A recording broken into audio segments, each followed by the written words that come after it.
xibaar yu wér te wóor ca tàng-tàng ba abonnez-vous pour ngeen di mën di jot suñuy vidéo. jërë ngeen jëf ci ànd yi ak ñun ci chaîne bi di Buzz 221 HD.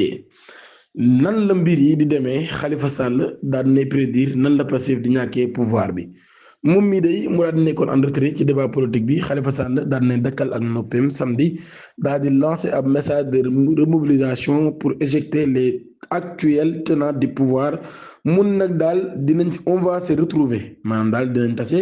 te on va se regrouper waaye tamit dinañ gën a booloo dinañ gën a ànd on va se rassembler ba tey waaye nag daal ni ñii moom dinañ leen duma hors du pouvoir maanaam daal dinañ leen jëlee ci li nga xam ne moo di nguur gi mun nag daal lii nag daal mooy dëgg àndandoo ci boppam nag daal mooy def ñu daal di am doole maanaam union fait la force mbooloo mooy doole loolu la daal di wax nag ci ab conférence de formation de sa formation politique Khalifa Sall ci boppam nag daal daan nay prédire sax comment le régime de Pastef perdra le pouvoir le problème de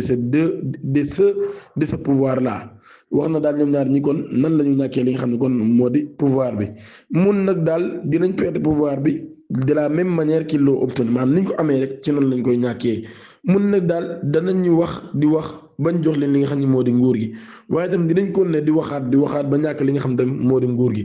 waaye daal pour taxaw Sénégal nag daal Khalifa Sall ci boppam nag daal bëgguta nag def même erreur que ñi nga xam ne ñoo fi nekk jamono ji mun nag daal du ñu utiliser les mêmes méthodes et les mêmes moyens dinañ xeex selon nos convictions selon ce qui est bien pour le peuple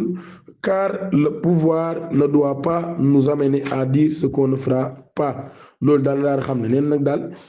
pouvoir moom war ñoo yóbbu ci ñuy wax loo xam ne duñ ko def moom li dee taxaw Sénégal bi Sénégal daan nay sàkku ñi nga xam ne nag ñoo di ay nitam daal di dem ci terrain bi dem ci askan wi daan nay joxe rendez-vous tamit le 9 mai ngir reconstituer un taxaw qui sera dans l'opposition avec l'opposition pour reconquérir le pouvoir maanaam daal kon taxawalaat ab taxaw boo xam nag daal dina nekk ci opposition bi ànd ak opposition bi ngir nag daal di mën a reconquérir li nga xam ni moo di pouvoir bi jamono ji kon moom Khalifa Sall nag daal bu ñu ko déggee takku na ba dëgër ba mel ni sayu naana ngir reconquérir le pouvoir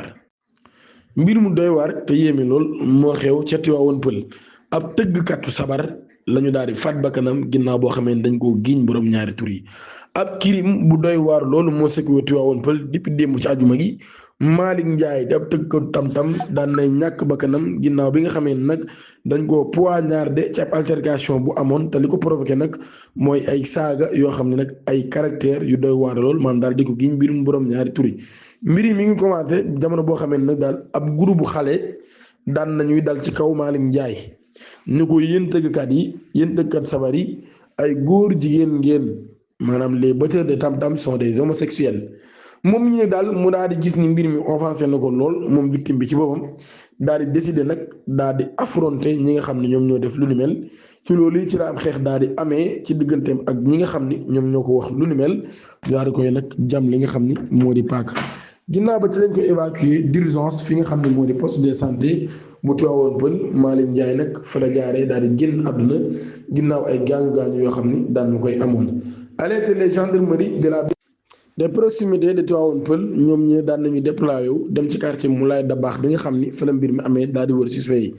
ginnaaw 4 heures d'investigation 4 jeunes présumés auteurs daan nañ leen interpellé Gomis élève en classe de 6e am 14 ans Issaw Carleur âgé de 15 ans Indiaye élève âgé de 13 ans Adjouf élève âgé de 14 ans bu ñu sukkandikoo ci ay sources yu Sénégal bu ñu sukkandikoo ci instruction bu procureur Cheikh Diakhoumpa nag daal chef de parquet bu Rufisque ñoom 4 suspects yi daan nañ leen di placer en garde à vue ngir faat bakkan enquête bi nag jamono ji ñu ngi koy topp kon bu baax a baax ginnaaw bi nga xamee ni moom Malick ci boppam daan nañu faat bakkanam. Al Nasser le Sénégal en alerte Mané blessé à l'aube de la trêve. Al Nasser ci boppam nag daal ñi ngi inquiété wu le Sénégal aussi Sadio Mané daan nay provoqué un choc au sein de son club ginnaaw bi nga xamee nag daan nay blessé lu jiitu match bi nga xam ne moo la ñu xaram contre Al Khalij samedi ab blessure boo xam ne nag daal bu kenn xaarul woon la loolu dafay mettre en péril sa participation avec le Sénégal lors de la fenêtre FIFA de mars. attaquant sénégalais bii nag daal nga xam ni moom mii daan nay demoon ba jeex ci entraînement yi ngeen nag daal di def l'impasse sur le match après avoir été victime d'un souci physique lors de ses séances d'entraînement malgré son instance à accompagner l'équipe. Jorge Jesus, le tacticien portugais, a préféré le préserver optant pour la prudence maanaam daal kon dafa bëgg nag daal di koy sàmm denc ko ngir nag prudence maanaam daal di moytu diagnostic bi ñu def nag daal nay daanu lim am mooy ab déchirure du muscle du mollet et de deuxième degré ab blessure bi nga xam ne daal dafay imposer ab semaine de soins intensifs et de réduction avant toute évaluation de sa reprise. La question reste en suspens. Pourra-t-il reprendre présent avec les Lions? Pourra-t-il répondre présent avec les Lions de la Teranga face au Pérou et à la Gambie le 28 et le 31 mars 2026? am li ñu laaj mooy ndax Sadio Mané mi dina mën a bokk ci jongante suñu diggante ak Gambie ak Pérou ci 28 ak 31 mars 2026. Cette coupe de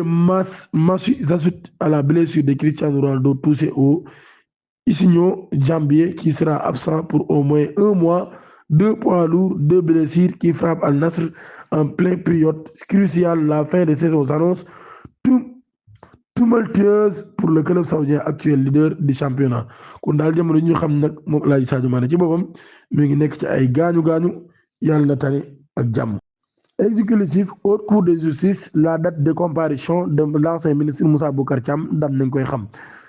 su Moussa Bocar Thiam di ancien ministre moom mii day war a expliquer ci kanam haute cour de justice mu ñu sukkandikoo ci information exclusive yu Seneweb la commission d'instruction ci ole yu son président Abdoulaye Ba daan na fixé la date de sa première comparution au 25 mars 2026. Ainsi son mandat de comparution daan nañ koy envoyé ci division des investigations criminelles DIC. Ancien ministre de la communication télécommunication et du numérique daan nañ koy convoqué wala dinañ ko convoqué ci fan yi ñu dëgmal ca DIC ngir mu daal di recevoir convocation bi nga xam ni war na koo jot. En effet, l'Assemblée nationale du Sénégal daan nay adopté woon le 27 février 2026 ab résolution ci mise en accusation bu Moussa Bocar Thiam bi ngir association de malfaiteurs détournement de deniers publics et blanchiment de capitaux fee yi nag ñu ngi koy reproché moom Moussa Bocar Thiam li nga xam ne moo di concession d'exploitation des parcs de technologie numérique du Sénégal Connected Parc accordé en mars 2024 à la société Iwan Asset pour une durée de 20 ans moyennant une redevance de 15 millions d'euros. Versement d'un tiers de cette somme, soit 5 millions d'euros sur le compte de Sénégal Connected, aurait été utilisé pour financer des travaux devant être réalisés par la société Romi Sassu et Sortracorp SAS en vue d'une visite présidentielle. Seulement des investigations ont mis en lumière des anomalies, notamment l'absence de la plateforme facturée à 901 355 000 et révélé des indices de détournement de deniers publics yu toll ci 1 476